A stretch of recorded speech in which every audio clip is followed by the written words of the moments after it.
Había un crítico británico, o una crítica, no sé quién era, que decía que la vida de un crítico son 10 años y que a partir de ese momento uno se repite.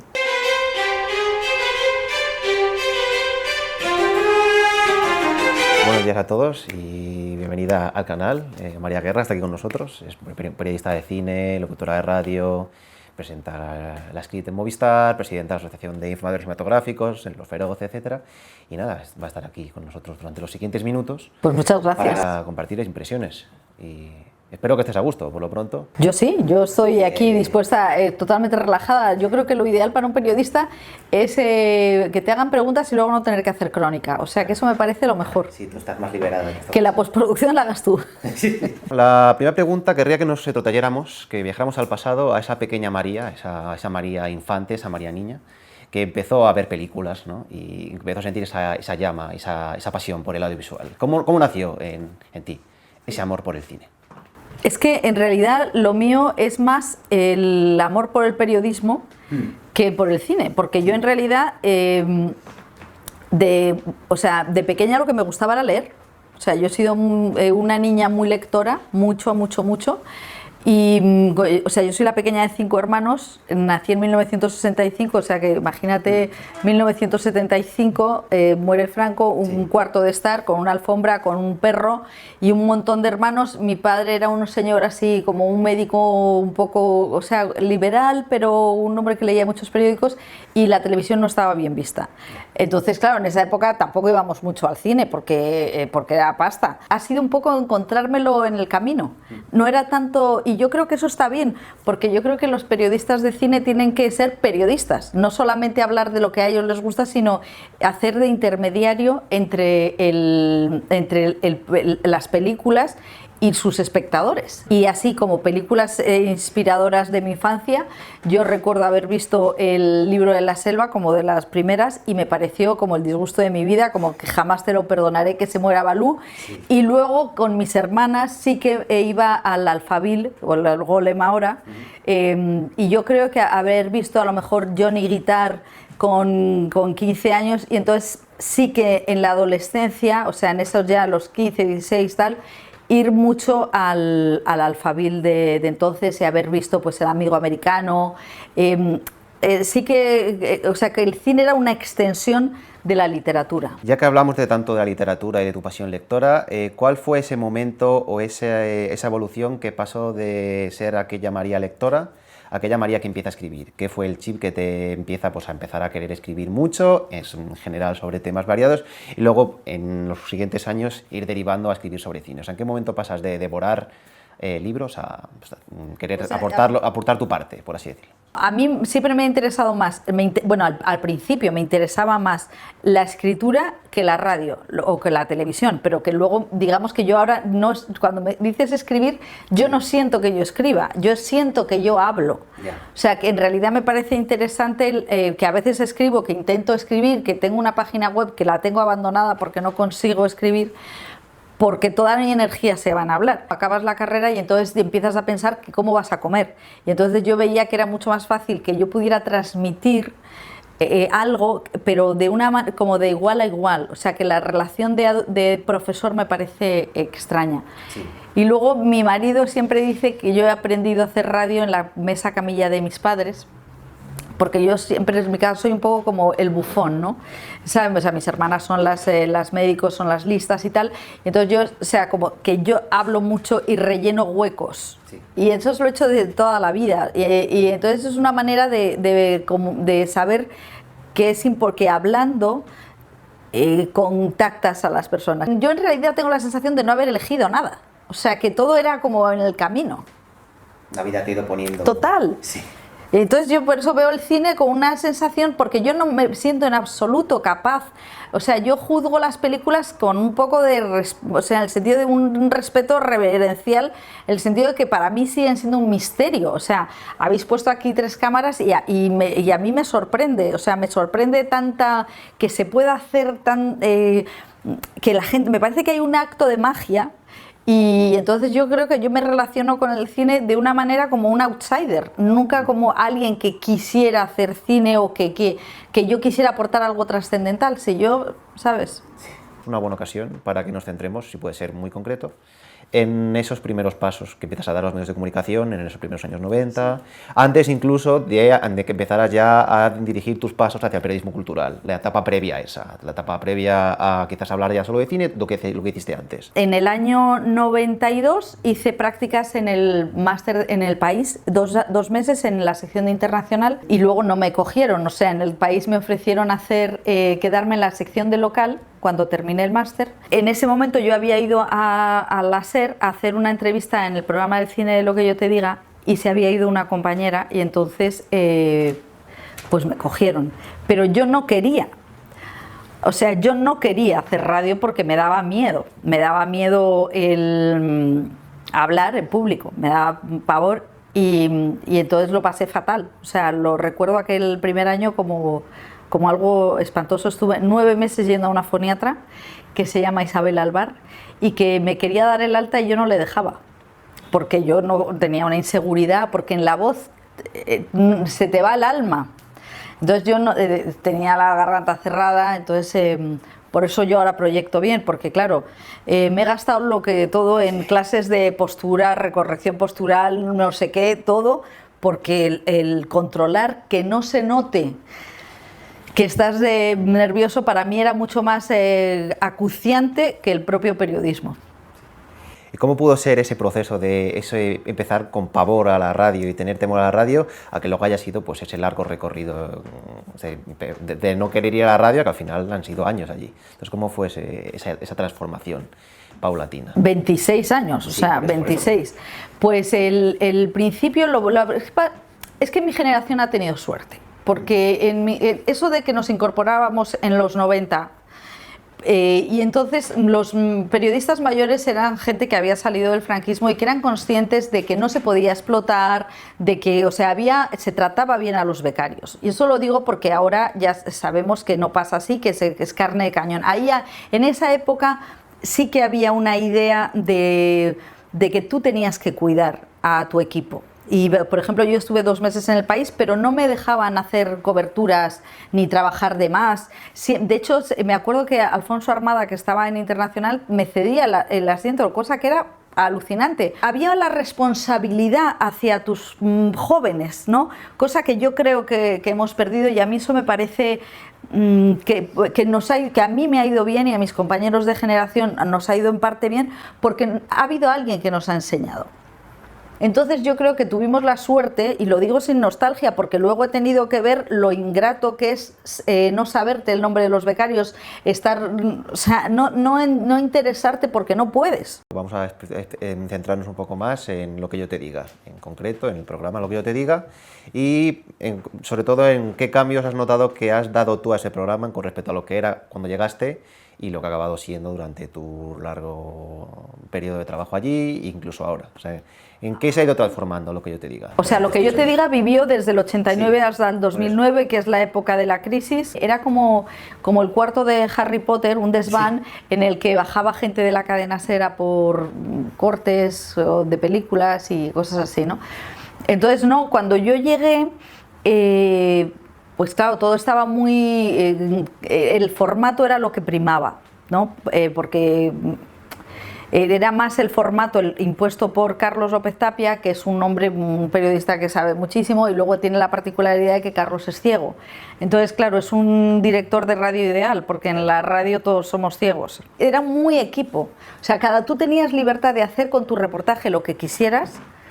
Y yo aprendía como del de al lado, ¿no? Sí. O sea, es una manera de aprender, pues por ejemplo Antonio Martínez cómo ponía la música, o Elio Castro, que era más erudito. Yo no creo que yo hiciera ninguna aportación más que mi propia personalidad. Que ya es bastante. Claro, pero que es maravillosa. La Script, ¿cuál fue el pistoletazo de salida de la Script? ¿Cuándo nació la Script? ¿Cómo fue ese proceso? Bueno, pues la Script nace precisamente por la muerte de lo que yo te diga. O sea, yo desde 2006 estuve en la SER, lo que es lo que llamamos la octava planta, que es la planta del directo, que eso es apasionante. Entonces, en el 2009, en abril, cierran lo que yo te diga y yo estaba arriba, ya, o sea, en informativos, o sea, estaba integrada en la SER, ¿no? Lleva septiembre de 2009 y se encuentran con que que la gente de informativos en cultura tampoco había hecho cine, porque todo el cine lo hacíamos nosotros.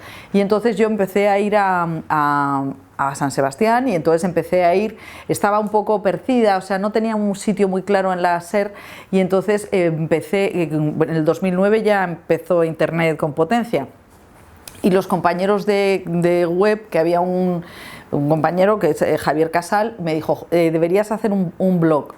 Y entonces pues yo abrí un blog entonces que se llamaba La Script y entonces yo lo que hacía es que iba a festivales españoles y escribía. Los compañeros periodistas de la SER son compañeros súper bien formados, pero muchos de ellos ya no podían, o sea, se sentían agotados porque trabajaban de noche y tal, y entonces David Martos, que era un compañero que estaba en la noche con Francino, pues empezamos a proponer la idea de hacer un programa y nos lo compraron.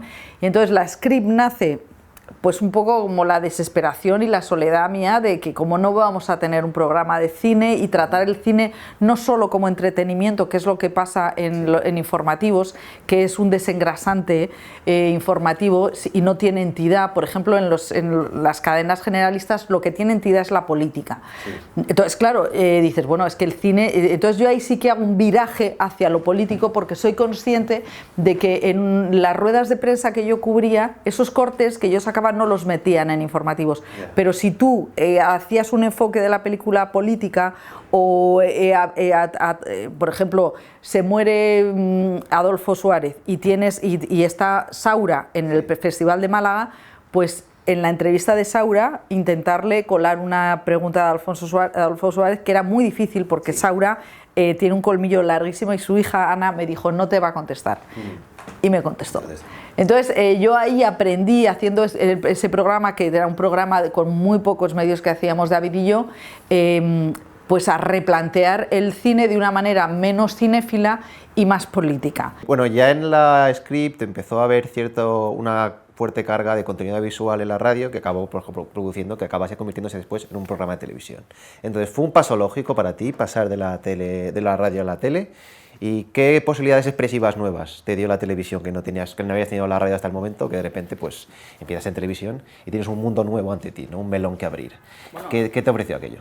Bueno, para empezar, David Martos y Pepa fueron los que empezaron a utilizar, bueno, David tenía una cámara maravillosa, pero luego empezamos con Pepa, o sea, con David estuve una temporada y a partir de la siguiente con Pepa Blanes y entonces empezamos a hacer los vídeos en el iPhone. Con el vídeo en el iPhone aprendí a mirar una cámara, que es una cosa muy artificial, o sea, mirar una cámara como el que mira a alguien, ¿no? Claro. Y entonces, de la misma manera que yo ahora echo mucho de menos escucharme, o sea... saber cómo estás. Claro, por ejemplo, cuando pienso en hablar, pienso en sentarme bien para que resuene bien la voz, o sea, y en cambio con la tele tengo una desorientación tremenda. Claro. La radio es mucho más libre, en el sentido de que yo hacíamos programas que tampoco le interesaban a nadie prácticamente, en el sentido de que nos quitaron porque había fútbol y entonces pasamos al podcast solo, volvimos a entrar. Entonces, la televisión, lo que yo noto es que, claro, hay muchísima gente, luego la gente cree más. O sea, industrialmente hay mucha más industria que hay en la radio, que la radio es mucho más pobre. Sí. Entonces, bueno, es más pobre para los que somos plebeyos. O sea, luego están las estrellas, que desde mi punto de vista es desproporcionado y muy injusto que ganen tanto dinero y luego sus compañeros estén ganando 1000. Sí. Así. La televisión tiene una parte mucho más teatral, sí. Bueno, pero de lo que se trata es de poder seguir escribiendo en tinta roja, o sea, no perder la esencia. O sea, yo lo que me resisto es a leer lo que los guionistas te escriben, que también hay una cantidad de guionistas escribiendo cosas que a mí a veces me coarta. Sí, al final es intentar que todas esas distracciones adicionales estéticas que no distraigan de la esencia, que es una esencia lo que tienes que trasladar realmente. Claro, y luego la imagen, o sea, ahora tengo que esforzarme muchísimo más por hablar con titulares. Eso me enseñó Laia Portacelli, que es una de las compañeras de la Script, y entonces Laia decía, lo que haces bien son los titulares. Entonces, cuando me levanto, estudio para hablar de una película, hablar en titulares, porque sé que voy a tener el mismo minuto que tenía en la radio, o menos, porque cuando yo tenía un podcast tenía mucho más espacio. Sí. Entonces ahora hay que concentrarse y luego pensar que estás hablando a un público que es mucho más generalista y que a veces pasa por ahí. Tanto tú como Pepa lográis prácticamente en casi todas las entrevistas que os he podido ver en la Script un clima bastante cómodo en general y distendido. Yo supongo que le dais mucha importancia a eso y que a partir de ahí lográis que la persona que llega pues pueda tener la libertad de expresarse, considerando que hay un clima más cercano quizás. ¿Cuáles son vuestras armas o vuestras herramientas más útiles que utilizáis para crear este clima? ¿Y en qué medida crees que estas entrevistas a implicados con las películas, las que luego vas a analizar, influye luego a tu análisis o comentar la película? ¿En qué cambia el hecho de compartir luego información, ideas con los implicados? Cuando yo empecé a trabajar, decía Iñaki Gabilondo, primero la información y luego la opinión. Cuando llega la crisis desaparecen, o sea, quedan muy pocos críticos o se les paga mal, ¿no? Y en los periodistas lo que somos, lo que es la infraestructura, o sea, la espina dorsal, empezamos a hacer crítica e información. Para mí eso fue maravilloso, porque yo me daba cuenta que igual que con internet hay que ocupar un espacio y que es la manera de ocupar el espacio. Entonces nosotros intentamos delimitar en el sentido de que a quien hacemos una entrevista no hacemos en el programa crítica, porque o sea, para empezar, nosotros en las entrevistas políticas tú vas a sacar una verdad o a ser incisivo. En una entrevista a un artista tú no tienes por qué pegarte con él. O sea, lo que intentamos Pepa y yo es romper el círculo de la promoción, porque los actores y los directores solamente quieren entrevistas cuando se promociona. Y entonces el problema que hay es que muchos, bueno, que lógicamente repiten y repiten todo sin ningún entusiasmo. Quizás salvo Antonio Banderas, que es una especie de campeón de echar entusiasmo a las entrevistas, o Almodóvar, que también es un superdotado, o Santiago, diferenciar cada una de ellas. Claro, saben hacer que eso o Paco Goleón, que también entiende que la promoción forma parte del producto. Entonces yo creo que nosotros lo que intentamos es romper la promoción. Evidentemente tú hablas de la película, pero no les puedes decir, mira, pues no me ha gustado al final, por esto no. Entonces tú dices, bueno, intentas que te expliquen cuál es el proceso, qué es lo que es interesante de la película, por qué se la recomiendas, o sea, poner en contacto otra vez al espectador con la película, y luego que ellos hagan reflexiones, que a veces los actores no son los más indicados. O sea, todos los programas de televisión quieren actores y actrices, pero a veces el actor es un medium. Y no quieren directores y guionistas, que son los que te pueden hacer el análisis. Bueno, guionistas prácticamente nunca. Nunca. O sea, guionistas, Diego San José, que es un guionista que no dirige, es de los pocos que hace entrevistas, ¿no? Hay una alta carga escénica, yo creo, en vuestros programas. Entonces, ¿cuáles dirías que son tus referentes principales a la hora de construir los distintos sketches de la Script habitualmente? ¿Cuáles son vuestras ideas, referencias? ¿A qué os intentáis asemejar a la hora de plantear? Lo hemos encontrado en el camino también. En eso Juan Zabala, mi compañero de Lo que yo te diga, siempre decía que todos tenemos un personaje público, que puede ser la frutera, el médico, el panadero, y entonces lo que es cierto es que nosotros tenemos más personaje público. Porque con la voz, a mí por ejemplo me reconocen los taxistas, cosa que me hace muchísima ilusión. O sea, es una cosa que me parece maravillosa. Hemos encontrado el papel de la millennial y la señora, que es un poco nuestra baza, y que lo hemos encontrado en el camino. Y luego también sí que pero bueno, ahora hay mucha comedia y nosotros intentamos hacer desde solemnizar la crítica. O sea, por un lado hay ideológicamente la intención de usurpar, o sea, de meternos en el terreno boyero y que salgan los boyeros y que entremos las tías.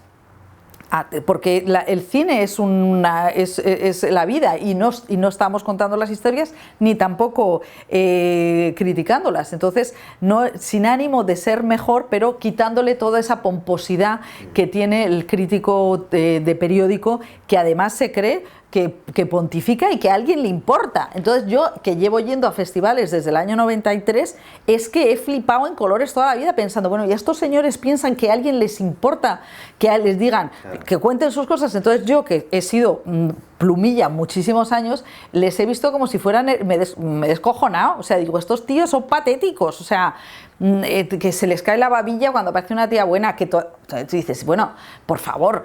Entonces yo creo que sí, ha por sido... ejemplo, que en cierta película el gran problema es que Scarlett Johansson no esté guapa. Claro. Sí, sí. O me gusta, es que yo he leído cosas de esta actriz está guapa a pesar de ser negra, sí. O me cae, Javier Cámara está bien aunque me caiga mal. Sí. Entonces tú dices, bueno, aquí han tomado todos, ¿qué están desayunando? Voy a tirarme una piedra contra mi propio tejado porque me gusta ver qué opinión tenéis vosotros de pues, ciertas cosas en las cuales yo formo parte, y es, ¿cómo crees que ha afectado, para bien o para mal, eso ya lo dejo a tu elección, al mundo de la opinión cinematográfica y el análisis, la aparición desbordante en los últimos años de millares, decenas y centenares, lo que decía, ¿no?, de esta gente que tiene que impostarse por redes de manera muy airada, sí. O en definitiva cinéfilos independientes como somos yo mismo, que pues soltamos nuestras opiniones en internet de películas. O sea, esa oleada de cinéfilos que sin necesidad de estar en la radio o en la tele para hablar de cine, pues desde su propio altavoz, que ahora podemos tener y antes no se tenía, pues podemos opinar, ¿vale?, de películas. ¿Cómo crees que han modificado el panorama del análisis? ¿Lo ha mejorado? ¿Lo ha empeorado? A mí me parece muy rico. O sea, entiendo que el problema está en que esto es un océano lleno de pequeños barquitos, siguen estando los transatlánticos informativos que están herrumbrosos y un poco de lado, y también ahí están subidos los críticos oficiales, ¿no? Sí. Pero yo creo que a mí ha sido muy refrescante leer cosas, leo pues crítica de todas partes, que no esté solamente Caimán, Bollero, Luis Martínez, y que haya en los festivales, eso, porque yo por ejemplo en los festivales veo a mucho lo que llaman los blogueros en pijama o los mochileros, hay todo tipo de adjetivos vamos, que desprecian a los compañeros sin ingresos, que al fin y al cabo es una cosa tremenda. Y a mí yo conozco muchos y hablo con muchos de ellos y les pregunto qué te ha parecido, porque me parece que es gente súper cualificada. A mí me parece que todo enriquece. El problema está en que evidentemente no se puede consumir y que claro, yo estoy en contra de trabajar gratis, entonces si os autoexplotáis, sí, pues me parece que es triste. O sea, yo creo que no se debe, que el pensamiento tiene que pagarse. O sea, que por mí bienvenidos, pero claro, a veces es imposible leerlos a todos. Sí. ¿Qué libertades da Movistar Plus pues a ti y a los empleados que trabajáis allí con respecto a otros medios de comunicación? O sea, la tele de pago en concreto, Movistar Plus como modelo que ahora mismo funciona bastante bien. ¿Qué libertades os da, por ejemplo, que no tenías en la SER o que crees que no tienen otros compañeros periodistas en otras televisiones? ¿Qué libertades da a nivel de expresión y a nivel de contenido Movistar Plus que no darían otras? ¿Tú cómo lo ves? Bueno, yo creo que la Script es una plataforma, o sea, es un programa escaparate de Movistar Plus, ¿no? Eso es una cosa que lo tengo totalmente aceptado. Entonces nosotros, hay una parte del contenido que se favorece los productos de la plataforma, y digamos que es una parte tácita que yo acepto, pero de la misma manera que yo cuando estaba en la SER, lo que hacía es que favorecíamos a los grandes estudios.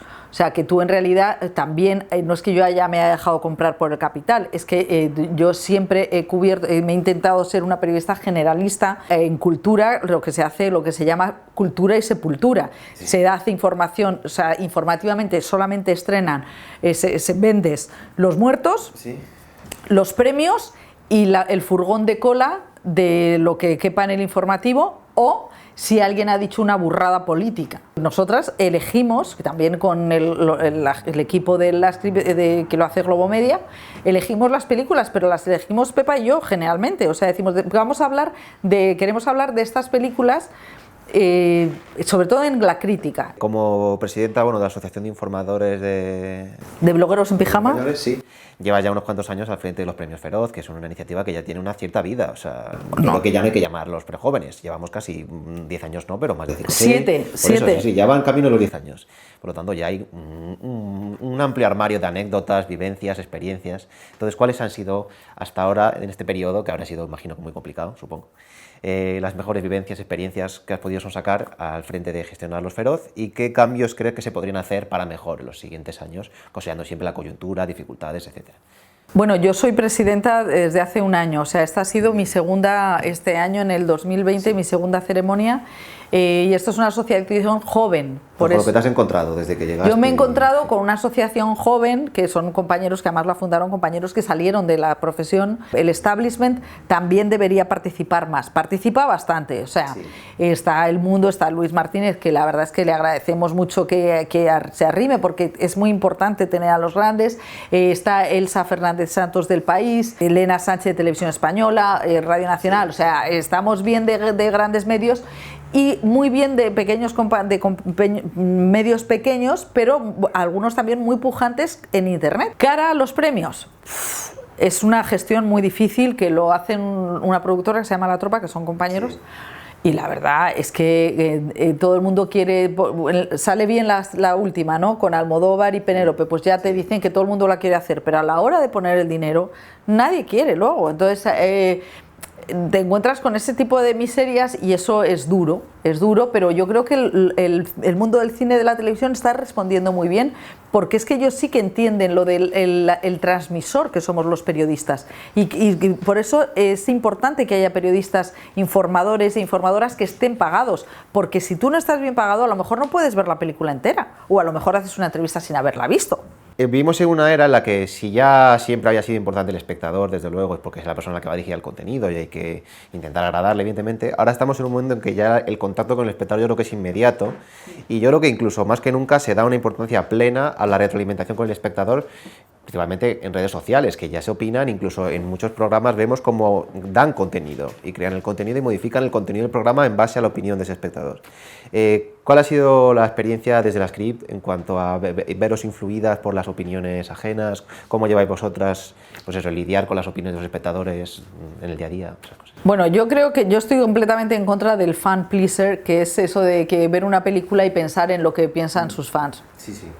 Nosotras hemos tenido un encontronazo fuerte con las redes en Venecia cuando se presentó Joker, pues que yo creo que hicimos una crítica muy acertada, la verdad, y nos cayeron, bueno, fue magnífico porque fue un comienzo de... Eco, bueno, claro, entonces fue un eco tremendo, pero también fue doloroso el ver que el hecho de que fuéramos mujeres nos desacreditaba completamente como críticas, ¿no?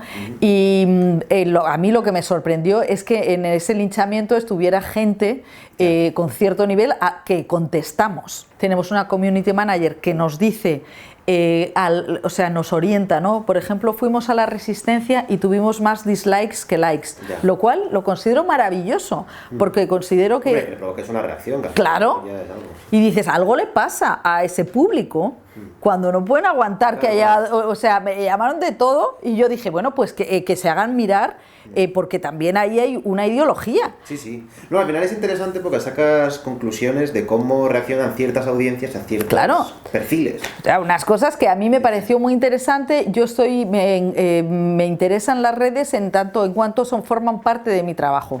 Nunca jamás pondré que estoy en pescando, ¿no? O sea, que yo considero que mis redes son totalmente profesionales y acepto la crítica. Sí. Como ya has comentado antes, llevas desde los años 90 acudiendo a festivales de cine de una manera intensa. Yo mismo también lo intento hacer, es una actividad que me resulta muy placentera y bueno, he ido a varios festivales. El año pasado hice una intensa cobertura en vídeo en Venecia, los días que estuve, y en San Sebastián y tal, y creo que es maravilloso. Para eso tiene filo, vamos. Yo creo que realmente en eso podemos estar todos de acuerdo, que es maravilloso. Ese pequeño asistir a un festival de cine es una cosa que es muy gustosa, pero que es muy difícil de explicar y de abstraer al resto de personas. Entonces, ¿cómo valoras tu experiencia? ¿Qué crees que es lo más especial de esas semanas, del clima que se genera allí? ¿Cómo modifica la manera de consumir cine en ese ritmo frenético en comparación con cómo lo consumes el resto del año? ¿Cómo modifica tu manera de verlas y de hablar de ellas en vez de tener, por ejemplo, una semana entera para pensar cada película y no allí que tienes que ir un poco sobre la marcha pensando y sacando conclusiones? ¿Tú cómo lo has vivido a nivel, primero, cinéfilo y luego, si quieres, profesional, esos pequeños microcosmos de una semana o 2 semanas que son los festivales de cine? Hombre, yo voy a los festivales o sea, yo fui en septiembre del 93, que ganó Azul de Kieślowski y Vidas cruzadas de Robert Altman. Y la verdad es que tiene algo mágico de que estás rompiendo un celofán para ti. O sea, cuando tú vas a una película, porque lo que tienen los festivales es que van las películas de todo el mundo. Entonces, sí, aunque ahora las películas puedan viajar online, en realidad el festival mantiene lo de la ciudad balneario que extiende su temporada para sacar un poco más de dinero, pero todos los cineastas se congregan con lo mejor para mostrárselo a un jurado que tiene que decidir, y además son artistas, no son periodistas los que juzgan. Entonces a mí la sensación de ir al cine a las 8 de la mañana para una película que sabes quién es el director pero no más, pues me parece algo religioso. Que luego, como periodista de informativos que he hecho muchos años, pues era muy angustioso tener que sacar el material, el corte de lo que dice Clint Eastwood, de tal, de cual, y luego yo al principio sufría mucho por ver cómo la película era acogida, porque al que le ha gustado dice que se ha acogido bien y al que no le ha gustado dice que se ha acogido mal. Y entonces yo llegaba a un momento en el que decía lo que me parecía y ya dejaba de leer a los demás. Es una felicidad total, pero yo a partir de la tercera película no proceso nada. Entonces yo nunca veo 5, que hay muchísima gente que ve. Sí, que tú eres más de... Yo no tengo cerebro para... Sí, no puedo. Sí, sí. Esa enfermedad viciosa de querer verse 5 o 6... No, porque las películas viajan, ¿eh? Claro, claro. Sí, sí, por eso pues, al final siempre hay ocasiones de verlas. Claro, entonces yo prefiero poder pensarla. Y además hay una cosa que no me gusta de los festivales, que es el tener que tener una opinión. Ahora vas a un pase, eso no pasaba cuando yo empecé, y te ofrecen... Sí, hay una cierta inmediatez. Digamos que en espacio de pocos minutos tienes que tener ya analizada la peli en tu cabeza. A mí me parece una falta de respeto hacia los cineastas que hacen películas y también hacia mí, porque yo no vomito, o sea, no tengo por qué vomitar, no tengo ninguna... Luego, aparte, sí, entiendo que The Guardian o los IndieWire, todos estos periódicos tienen que... mandan a muchísimos críticos para sacarlo el primero, pero yo me muevo en otra liga, entonces pues sí, o sea, de Joker tuvimos esa sensación instantánea y la tienes. Intentamos hacer lógicamente crítica de cosas que van a funcionar, pero también desde la naturalidad. Había un crítico británico, o una crítica, no sé quién era, que decía que la vida de un crítico son 10 años y que a partir de ese momento uno se repite. Hemos oído una opinión recientemente, creo que fue La Resistencia mismamente, con la que estamos bastante de acuerdo, que es que tendemos a una sociedad de individuos solitarios, aislados, frente a su monitor. Yo creo que eso es una realidad, que eso es así y vamos hacia eso. Y también te hemos visto sostener con vehemencia una postura muy a favor de la sala de cine como espacio a preservar. ¿Tú crees que realmente hay una labor que nos está haciendo, que es muy importante en medios de comunicación, de luchar por preservar esa sala, no ya solo como negocio económicamente que haya que sostener, sino como ese espacio de consumo cinematográfico y también de comunión, esa idea de hacer cine no como solamente producto, sino como acto social en el que la gente comparte ideas, esa experiencia de verla conjuntamente y cómo modifica el verlo en salas con respecto a verlo en tu ordenador? ¿Crees que se hace poco esfuerzo a nivel desde la cultura de ese país, etcétera, por encomiar a la gente que siga yendo a la sala? ¿Y debería? O sea, yo creo que a los medios de comunicación no les interesa el arte per se. Lo respeta, pero no es el centro de su preocupación. De hecho, considero que los directivos de los medios de comunicación son bastante incultos, cosa que no pasaba antes. Yo creo que son los propios... espectadores los que están transmitiendo la realidad, están imponiendo la realidad del templo. Es el templo, y de hecho no solamente son los Vengadores, sino que la gente de tu generación, los cinéfilos jóvenes, son los que se desplazan como nunca antes había pasado. Hay auténticas riadas por el mundo cinéfilas.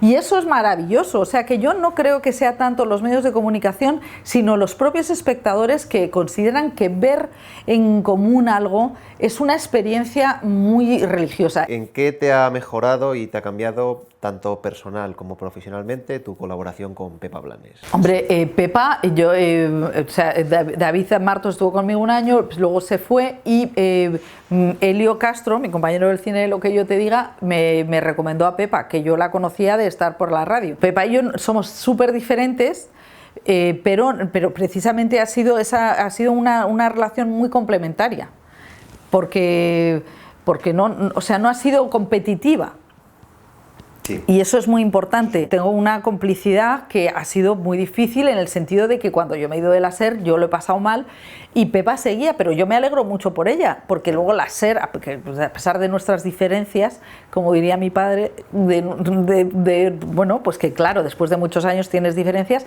pero es mi radio, o sea, es mi casa, es mi familia. Me siento muy orgullosa de haberlo en la parte profesional, en que tenemos diferencias, en que discutimos. Y yo creo que eso está bien. O sea, creo que es una de las cosas buenas que me ha salido en la vida. Pepa. ¿Qué es CIMA? Cuéntanos, háblanos de CIMA, cuáles han sido sus grandes logros. Introdúcenos un poco. Bueno, CIMA es la Asociación de Mujeres del Audiovisual y son mayoritariamente cineastas.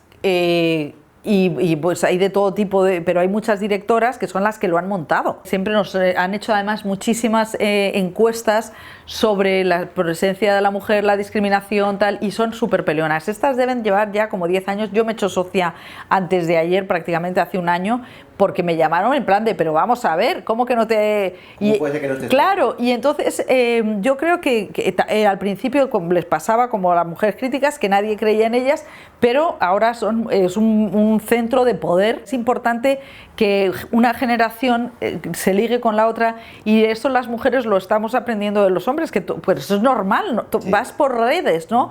Vosotros sois os movéis por confianza. Entonces las mujeres en el cine, las directoras, por ejemplo, en mi generación, o sea, las Coixet y Ciar Bollaín, encontraron, lo mismo que los periodistas, encontramos un terreno abonado y ellas pudieron seguir haciendo sus películas. Las directoras de ahora hacen su primera película y se van a casa. Bueno, igual que las óperas primas, o sea, Raúl Arévalo... Es el país de las óperas primas. Es el país de las óperas primas. Sí.